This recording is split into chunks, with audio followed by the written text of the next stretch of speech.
السلام علیکم ویورز، کیا حال چال ہے آپ کا؟ آئی ہوپ کہ آپ سب لوگ ٹھیک ہوں گے، مزے میں ہوں گے۔ میں ہوں احمد اور آپ دیکھ رہے ہیں ٹیلی کاسٹ یوٹیوب چینل۔ سو ویورز، کیا آپ بھی ڈرامہ سیریل سلطان صلاح الدین ایوبی میں جنہوں نے سلطان صلاح الدین ایوبی کا رول پلے کیا تھا اور جنہوں نے دریلش ارطغرل میں توتکن بے کا رول پلے کیا تھا، ان کے بایوگرافی کے بارے میں جاننا چاہتے ہیں تو اس ویڈیو میں ہمارے ساتھ بنے رہیں۔ انشاءاللہ اس ویڈیو میں ہم آپ کو ان کی کمپلیٹ بایوگرافی کے بارے میں بتائیں گے، تو چلیں شروع کرتے ہیں۔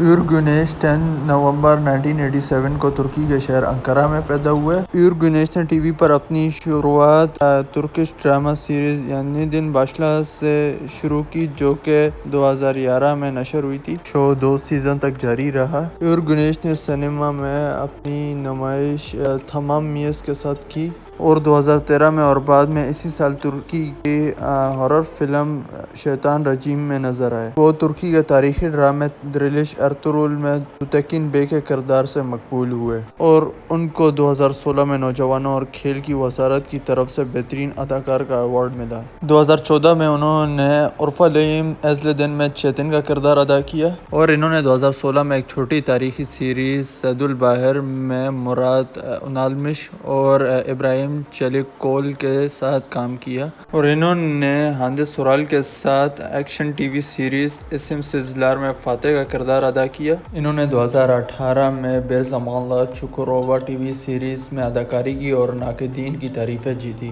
انہوں نے نعیم سلیمان اولو کی زندگی پر مبنی فلم جیب ہیرکولیو میں ایک محب وطن جمال تھونال کا بھی کردار ادا کیا اور حال ہی میں وہ قدس فاتح سلطان صلاح الدین ایوبی میں مرکزی کردار صلاح الدین کے طور پر کام کر چکے ہیں۔ تو ویورز، اگر ہم ان کی پرسنل لائف کی بات کریں تو انہوں نے اپنا بچپنا انقرہ میں گزارا۔ ان کا ایک بھائی اور ایک بہن ہے۔ انہوں نے اپنے ایک دوست کے مشورے میں انقرہ آرٹ تھیٹر میں اداکاری شروع کی۔ انقرہ یونیورسٹی کے زبان، تاریخ اور تھیٹر اسکول سے گریجویشن کرنے کے بعد انہوں نے اداکاری کو بطور پیشہ اختیار کیا۔ تو ویورز، کیسی لگی آپ کو ہماری آج کی ویڈیو؟ اور اگر آپ کو ہماری آج کی ویڈیو پسند ہے تو اس کو لائک کریں، شیئر کریں، اور اگر آپ نے مزید انفارمیٹیو اور مزیدار اچھی ویڈیوز ہمارے چینل پہ دیکھنی ہے تو ہمارے چینل کو سبسکرائب کریں اور ساتھ ہی ساتھ بیل آئیکن کو بھی دبا دیں تاکہ ہر نئے آنے والی ویڈیو کا نوٹیفیکیشن آپ کو بر وقت ملتا رہے۔ تو ملتے ہیں نیکسٹ ویڈیو میں، تب تک اپنا خیال رکھیے گا اور اپنے چینل کا بھی۔ اللہ حافظ۔